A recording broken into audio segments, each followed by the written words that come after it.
Am I the idiot for never telling my mother what my aunt was doing to me? So I, male 24, have had my life flipped around. My mom was 10 and her sister, my aunt, was 14 when they immigrated from Taiwan.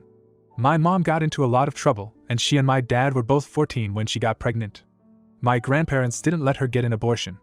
I was so close to my mom until I was like 8, and then she just started partying, hanging out with friends, arguing with my grandparents all the time. There were a few times when she just took me after an argument and kept me away for a month or had my dad keep me. It kind of continued like that until I was 13 and my grandparents died. My aunt's engagement collapsed and she moved in to help my mom. My aunt groomed me and it messed me up. My grades dropped. I started screaming at mom and blaming how she used to act for how I acted. I got into fights at school and I was so afraid of my aunt to the point where I'd start cuddling with my mom all night just to stay away from her. When I was 16, my aunt got pregnant and she moved away with a friend like a week later. She came over once after the baby, David, was born, and when my mom went out for a little bit she made me hold him and took a photo of us and said I should hold my son while I can. Then she moved with David to Taiwan and started living with a cousin. I have tried to forget everything she did to me. I graduated with honors and I got a wonderful job.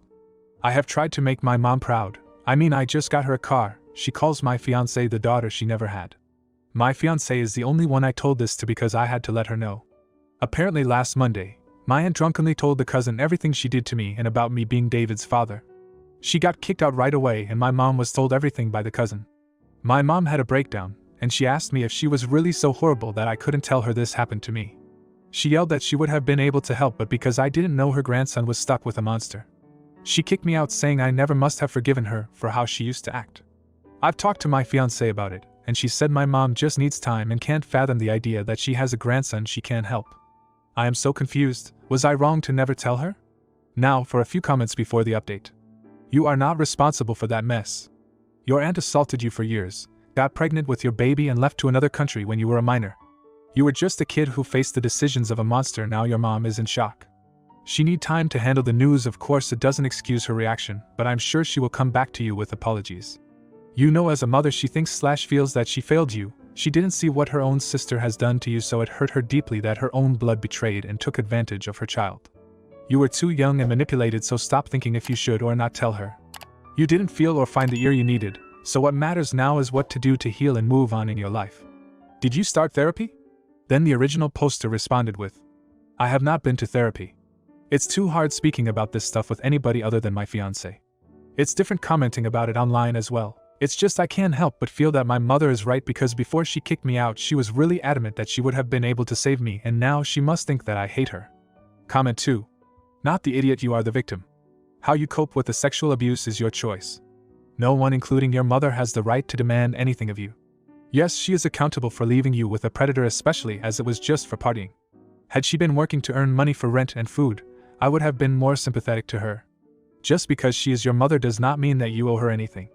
I am sorry that you were abused, and I hope that you are getting professional help. Your mother owes you multiple apologies, and not one of them should blame you in any way. Then the original poster responded with, I know that I'm the victim now. My fiancé has helped me understand that. With how people used to tease me for my aunt being how she was, I used to struggle with that. But even though my mom used to neglect me then, it's like she's most mad at me because she couldn't save me and wishes she could have. And now I'm afraid that she hates me. Now for the update. It has been a rough month and a bit since I last posted. The day after my post my mom called me back home and said we needed to talk. And well, when I came back and sat down on the couch to talk, she just started crying, so I started crying. She calmed down first, but I kept crying, and it's embarrassing to write, but I fell asleep. My mom woke me up and we had a talk about things, and I have to thank a Reddit user for what they told me. I told my mom how because of how provocative my aunt was and how other kids would tease me whenever they'd see her, I was so confused when things were happening and I was trying to push it all down and away. She even brought up how she should have known something was wrong because no kid at that age should cuddle with their mom all through the night, but she was too wrapped up in trying to have fun to notice. And then I didn't know I tried to tell her how much I've worked to make her proud, and she told me that she's always been proud, and I'm proof that she didn't end up being a waste of space like her parents always called her, and I'm her entire life. And then she admitted that she called my aunt the night before, and she told me that even though she wanted to be sly with things to find out about David, my aunt knew why she was calling. It turns out after my cousin kicked her out, my aunt moved into a hotel room because she couldn't afford an apartment. My mom offered to pay for that apartment on the condition that she sends David to her, and my aunt agreed. My mom told me that she wishes she could send my aunt to jail so she could suffer, but she won't fail her grandson like she failed me, so she had to bring him. He came a week after and my aunt did not come with. She sent him on the plane with a relative who didn't know what was up and left the day after to visit other people. He was really quiet and confused, and my mom took him around everywhere trying to get full custody of him right away. I don't know anything about this legal stuff or how he was even allowed to come with a guardian, but my mom has told me not to worry about it, and she's handling it. He did refer to my mom as his aunt when he came, but as soon as our relative left, she made him start calling her grandma, and as weird as it's been, calling me dad. He seemed uncomfortable with it, but he's kind of gotten used to it. My mom has loved being a grandma, and David is already really attached to her. I know it's only been a little bit since he came, but it reminds me of myself at that age with how I used to cling to her. She introduced him to all her close friends.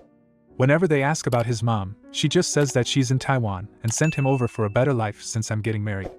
Yesterday my mom did talk to me and pointed out some strange stuff with David that she's noticed, and her belief that my aunt was starting to do to him what she'd done to me. I don't really know what to do with that info. My fiancé has told me I just need to keep handling it like I'm doing and stay confident. I'm doing my best, but with how things have been, I don't know if it's good enough. That said, I do feel like I'm mentally better knowing my fiancé is good with my mom taking in David and my mom and I clearing things up about what my aunt did. Comment 1. You're the idiot, and I can't believe no one else sees it. Your mother has been through enough and you chose to keep this from her? Now she's burdened with a grandson, all because of your decisions.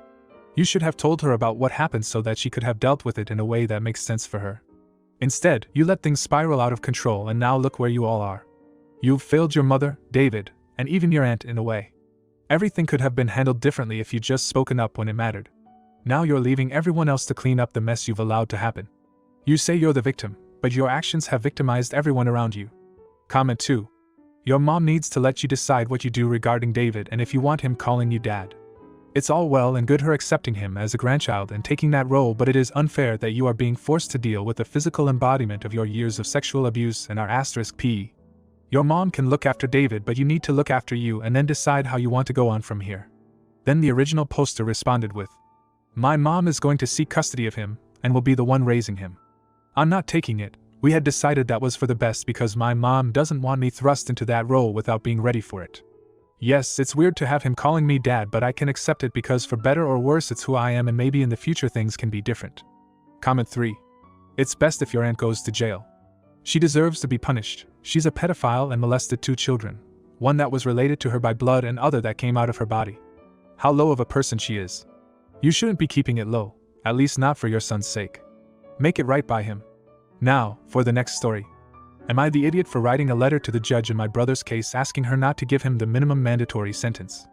My brother recently entered a blind plea in federal court on 2 rather heinous sex-related offenses, admitting his guilt rather than going to trial, putting his sentencing in the hands of the federal judge, based on the sentencing recommendation submitted to the court by a probation officer after reviewing the evidence in the case, interview with my brother, and reads any letters of support or victim statements. My brother is a repeat offender at the federal level, previously arrested in 2004 and served 7 years. He was released in 2011 and supported 100% financially by my mom and stepfather. My mother blamed herself for staying in an abusive marriage to our biological father. In 2015, after 4 years of living on his own, he violated his probation on the state level 3 times from 2015 to 2018. He was most recently released in 2019, and he was able to find a full-time job, get an apartment, and seem like he had sort of gotten his life together. Last July, he was arrested by the feds again for 2 near-identical sex-related crimes. Really bad stuff. Having to tell my mom he was in jail again was one of the hardest things I ever had to do. She was devastated. Seeing that I know my brother better than anyone else, the prosecuting attorney agreed with my decision to write a letter to the judge and probation officer giving insight into my brother and our very messed up family background that was filled with all kinds of abuse and info about who my brother was, both the good and the bad. My brother is a pathological liar, a narcissist, and can somehow charm people into thinking like he wants, except women. He is an incel at the worst level. I wrote the judge to beg her not to just give the minimum mandatory sentence of 15 years. He is facing life. I gave a very clear explanation as to our family history, my brother's previous questionable actions that were red flags we all missed, and I also included a notarized statement from 2014 that my brother wrote and gave to me detailing his abuse as a child, when I was going through court actions of my own against our father. In that letter he admitted to things he was never charged with. Well, now that the sentencing report was finalized, my brother, and his attorney were given copies of my letter, and he went nuclear on me in an email to my stepfather, saying how my letter to the judge is the nail in his coffin, and he blames me for what he realizes will be a very long sentence. My stepfather was not happy that I included the 2014 statement my brother wrote, because he feels it was unnecessary and that as a result, the judge will probably throw the book at him. While I don't hate my brother, I hate who he became, and if he is ever released, he will re-offend, and that scares the hell out of me. Am I the idiot for writing the judge? Edit to add, these recent charges do not involve him abusing minors, but rather possession and distribution of CP, which is just as if not even more horrible, because it just continues to add to the cycle of abuse worldwide. Additional edit, for those of you wondering, the statement he wrote, which I had, was something he wrote, notarized and gave to police when I filed a criminal complaint against my father in a state we lived in when I was a child that had no statute of limitations.